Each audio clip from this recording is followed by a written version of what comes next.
Este conjunto que tengo aquí es un conjunto formado por catalizador de oxidación y filtro de partículas con dispositivo de reducción de óxidos de nitrógeno por reducción selectiva. Voy a enseñaros cómo es, qué elementos lleva, dónde van colocados, para que veáis en la realidad pues, cómo es.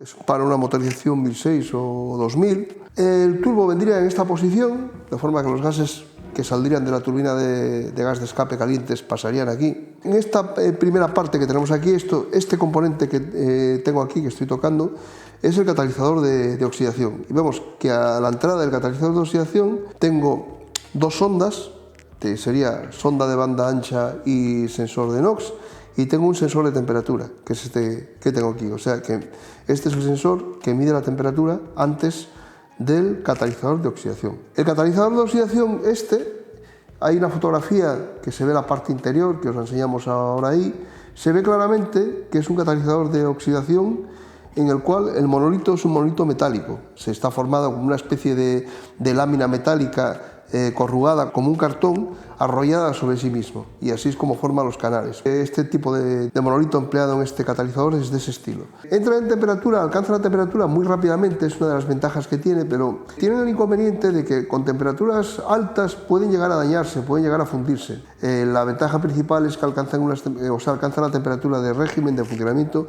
con muchísima rapidez. A la salida del catalizador de oxidación, esta de aquí, pues tenemos otro sensor de temperatura. Este sensor de temperatura está midiendo la temperatura que alcanzan los gases de escape a la salida del catalizador de oxidación. Es decir, cuando esté haciendo posinyección, que haya muchos hidrocarburos presentes en el escape, en los gases de escape, la temperatura aquí va a ser más alta que la que hay aquí, debido al proceso de transformación. El catalizador facilita las reacciones de oxidación de los hidrocarburos, de forma que los hidrocarburos con el oxígeno presente en los gases de escape se queman aquí, luego la temperatura aquí subirá, en este punto subirá. Y por lo tanto este sensor de temperatura está midiendo, informando al sistema de gestión de realmente si se alcanza una temperatura adecuada después del catalizador de oxidación o no. Toda esta pieza, toda esta parte que tenemos aquí, que este elemento que estoy tocando ahora con la mano es una cobertura aislante. Lleva dentro una especie de, como si fuera lana cerámica, que hace de aislante térmico, y luego esta placa deflectora chapada en aluminio. La chapa no es una chapa realmente, es como una especie de cartón de material aislante con un recubrimiento de aluminio. El recubrimiento de aluminio es para intentar limitar el calor que pueda radiar, que puede llegar a radiar esto por radiación, cuando la parte interior, la cavidad interior alcanza temperaturas elevadas. Aquí esto es una cavidad de mezcla, lo llamamos cavidad de mezcla, ya lo vimos ahí. Montado, asomándose a esta cavidad de mezcla, está el inyector. Este es el inyector de urea, este es el inyector que va a inyectar el AdBlue. Es decir, el inyector lo tenemos, está sujeto aquí con esta abrazadera, y la característica que tiene este inyector es que el cuerpo, está refrigerado con líquido, está refrigerado con refrigeración líquida, porque claro, esta zona pues llega a alcanzar temperaturas pues muy altas. Entonces, para evitar que pudiera llegar a dañarse en lo que sería el inyector, está con una envuelta que lo que hace es refrigerarlo. Fijaros, la salida del inyector es esta, y si os fijáis, ya empieza a haber depósitos de urea, que es eso blanco, depósitos de urea mezclados con restos de carbonilla también. Es decir, que uno de los problemas que puede llegar a ocurrir con un inyector de urea es que se llegue a tapar casi lo que es la salida del inyector, y entonces el problema que va a presentar es que la eficiencia del sistema de reducción selectiva de óxidos de nitrógeno va a disminuir porque no se consigue una buena inyección del agente reductor. Si os fijáis, el inyector va a montar una posición determinada, y la posición de montaje pues, va determinada por estos tetoncillos que lleva aquí. La disolución de urea en agua, el AdBlue, que se inyecta aquí, se pone en contacto con los gases de escape calientes que ya atravesaron el catalizador de oxidación, y En esta cavidad, aquí en la parte inferior, que ahora no la veríamos, bueno, si ilumináramos por aquí la veríamos, hay unas láminas deflectoras que van colocadas en esta parte de aquí, y esas láminas deflectoras generan turbulencia en los gases de escape y el chorro de pequeñas partículas de AdBlue que pulverizó este inyector, para que se tenga una mezcla homogénea, y en esta cavidad, por lo tanto, es donde se produce la transformación del AdBlue en amoníaco. Decíamos que el AdBlue debía transformarse en amoníaco para que realmente pudiera producir ese efecto en el cual se reducen los NOx. Una vez que ha atravesado esta cavidad, el siguiente componente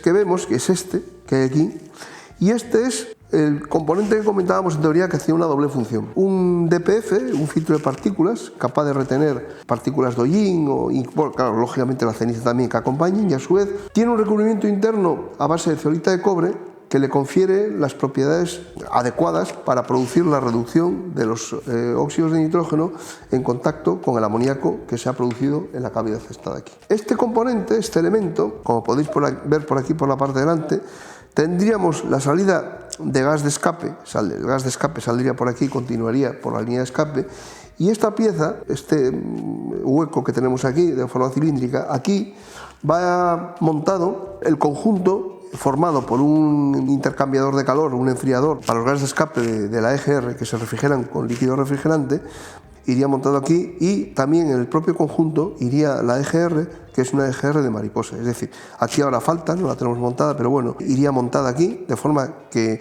el gas que vamos a recircular hacia el motor se toma de esta zona, pasa a través del intercambiador de calor que hay aquí montado, se refrigera con el líquido refrigerante que circula por él, y a través de la EGR de mariposa pasaría hacia la admisión. El resto del gas que no es recirculado pasaría por aquí, saldría por aquí, hacia la línea de escape.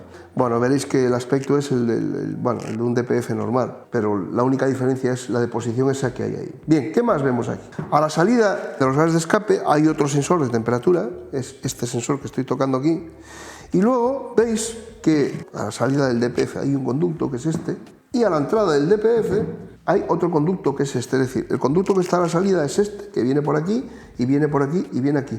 Y el que hay a la entrada del DPF es este de aquí. Bueno, pues aquí se toma la presión en esos dos puntos, y con esa presión medida a la entrada y a la salida del DPF se calcula la presión diferencial, la diferencia de presión que se produce en el DPF por acción del atascamiento. Y luego, entre el de salida, la presión medida entre el de salida y la presión atmosférica determina la baja presión que hay en la tubuladura de escape, que acordaros que este sistema montaba una válvula de estrangulación de mariposa al final, y esa válvula de estrangulación de mariposa servía para ayudar a la recirculación de gas de escape. E incluso en caso de anomalía en la válvula de GR, pues podría, en distintos valores, hacer la recirculación de ellos. Bueno, pues para eso era importante medir y determinar la presión que había en ese tramo de tubería con respecto a la atmósfera.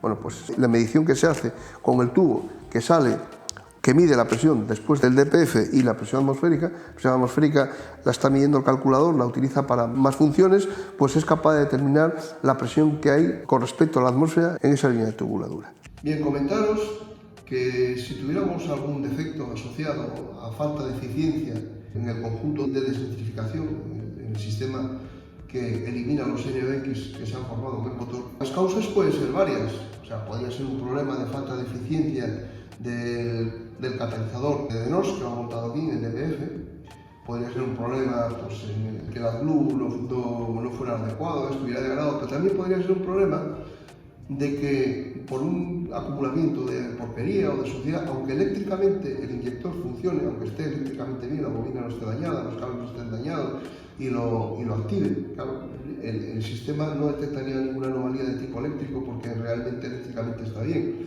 Podría ocurrir o bien que pudiera llegar a extravasar la aguja y no levantaría, o bien podría ocurrir también que el chorro pulverizado no llegara a salir prácticamente, o sería muy distorsionado por culpa de la suciedad, de la porquería acumulada en él, y entonces, lógicamente, no tendríamos amoníaco suficiente para conseguir una desnitrificación. ¿Cuál sería la prueba que podríamos hacer? Pues una prueba que se puede hacer y que está contemplada en el software de diagnóstico de muchos fabricantes se sacaría el inyector, como lo tengo ahora, lo pondríamos a una cubeta y cogeríamos el equipo de diagnosis, entraríamos a prueba o activación de componentes o a funciones de verificación y puede que tuviéramos, o es posible que tengamos una prueba en el menú en el cual nos permita hacer una prueba del inyector. Entonces, cuando hacemos una prueba del inyector, el equipo le da una orden de presurización y activación al sistema de hidráulico de AdBlue, se presuriza y se activa y se inyecta. Lo que tendríamos que ver es que conseguimos una pulverización del combustible homogénea, más o menos, que no se forman chorros raros, deformados, y a su vez que vierte en un determinado tiempo un determinado caudal, que viene normalmente especificado en la prueba. Pues la prueba dura un cierto tiempo y viene especificado qué caudal debe de verter. Lógicamente, si no fuera así, pues habría dos opciones, o intentar limpiarlo o la otra es sustituirlo. Súmate a la élite de las reparaciones del futuro potenciando tus conocimientos con MIAC. Contáctanos